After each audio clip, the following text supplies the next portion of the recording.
తిన్నారు అవన్నీ కూడా లెక్క తేల్చాలి. ఓకే, తేల్చండి, లెక్కలు తేలుస్తున్నారట బాలకోటి గారు. మీ కోరిక నెరవేరుతారు.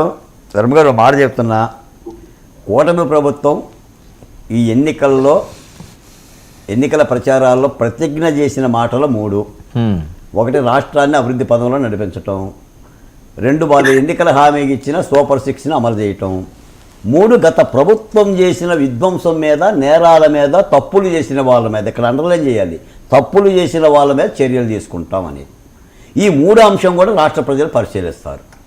ఈరోజు మేము అడగలేకపోయినా, ఈరోజు నేను విజ్ఞప్తి చేస్తున్నా, రేపు ఇంకొక 6 నెలలు గడిచిన తర్వాత, ఏడాది గడిచిన తర్వాత ఇదే పరిస్థితి కనుక ఉంటే, అంటే నేరం చేసిన వాళ్ళు ఇంకా హ్యాపీగా, సంతోషంగా, ఆఖరికి ఆర్జీవీని కూడా తెచ్చుకోలేని పరిస్థితి ఉంటే, శ్రీరెడ్డిని కూడా తెచ్చుకోలేని పరిస్థితి కనుక ఉంటే, మళ్ళీ రాష్ట్ర ప్రజలు మాత్రం తప్పుపడతారు, నిరాస్తారు.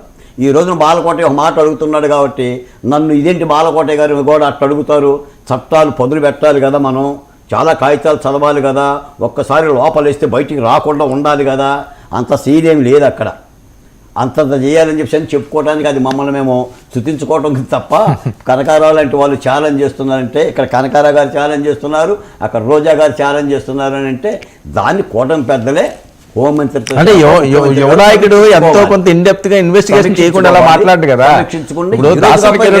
కాదండి, దాసరి కిరణ్ ఇప్పుడు యువనాయకుడు కదా, యువ కెరటం కదా, జనసేన వీళ్ళందరూ కూడా యంగ్ పీపుల్, వీళ్ళు చాలా రీసెర్చ్ చేసే వాళ్ళు చెప్తున్నారు ఏ రకంగా ఎలా చేయాలి అని.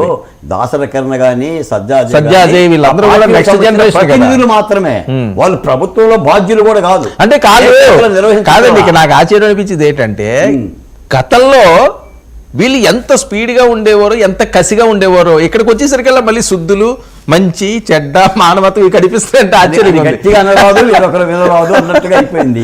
అవును, అంటే ఒకటైతే ప్రజల్లో మాత్రం ఈ అలజడి ఉందండి.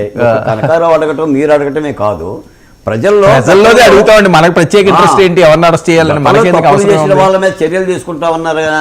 వాళ్ళ చర్యలు తీసుకోవటం లేదని తెలుగుదేశం కార్యకర్తల్లో ఉంది, జనసేన కార్యకర్తల్లో ఉంది, భారతీయ జనతా పార్టీ కార్యకర్తల్లో ఉంది, బాధలు పడ్డ అందరిలో ఉంది, అసలు అమరావతి రైతులు ఇంకా ముఖ్యంగా ఉంది, నాలాంటి వాళ్ళలో కూడా ఉంది. ఎందుకంటే వాటి మీద మేము కలబడ్డాం కాబట్టి. సో వాళ్ళంతా సేఫ్, అంతేనా? ఫైనల్ గా వాళ్ళు సేఫ్. చూడాలి సార్ ప్రభుత్వం ఏం చేస్తుంది. నిజంగానే వాళ్ళిద్దరూ అభిప్రాయపడ్డట్టుగా ప్రభుత్వం 4 రోజుల తర్వాత లేటుగా చర్యలు తీసుకుంటుందా, పకడ్బందీగా ఒక యాక్షన్ ప్లాన్, ఒక ప్రణాళిక తీసుకొని ఒక 6 నెలలు అదే పనిగా పెట్టుకుంటుందా అనేది మరి చూడాలి.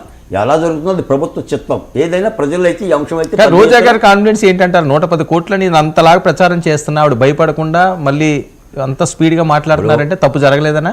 రోజా గారు తగ్గరండి, ఆమెను తగ్గించాలి. వీళ్ళు తగ్గించడం లేదు కాబట్టి ఆమె తగ్గట్లా. ఇప్పుడు పుష్ప 2 సినిమాలో అల్లు అర్జున్ గారు తగ్గలా, రేవంత్ రెడ్డి ఏం చేశాడు, తగ్గించాడు. తగ్గించగలిగితే ప్రతోడు కూడా ఒళ్ళు దగ్గర పెట్టుకొని మాట్లాడతాడు. నువ్వు తగ్గించలేకపోతే అలాగే చిందులేస్తాడు. ఆ చిందులేసే వాళ్ళ గురించి ఇంకేం మాట్లాడతాం? ఇప్పుడు ఇంతకుముందు ఏంటంటే ఆ నగర నియోజకవర్గంలోనే ఆమె సీటు గురించే చాలా ఆవేదన చెందేది, ఇప్పుడు యాక్టివ్ అయిపోయింది.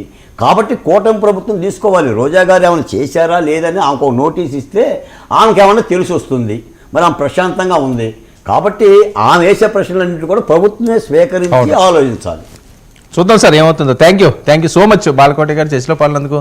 థ్యాంక్ యూ అండి దాసరి కిరణ్ గారు చర్చలో పాల్గొన్నందుకు. థ్యాంక్ యూ అజయ్ సజ్జయ్ గారు. థ్యాంక్ యూ కనకారావు గారు. ఇది ఇవాల్టి ప్రైమ్ డిబేట్.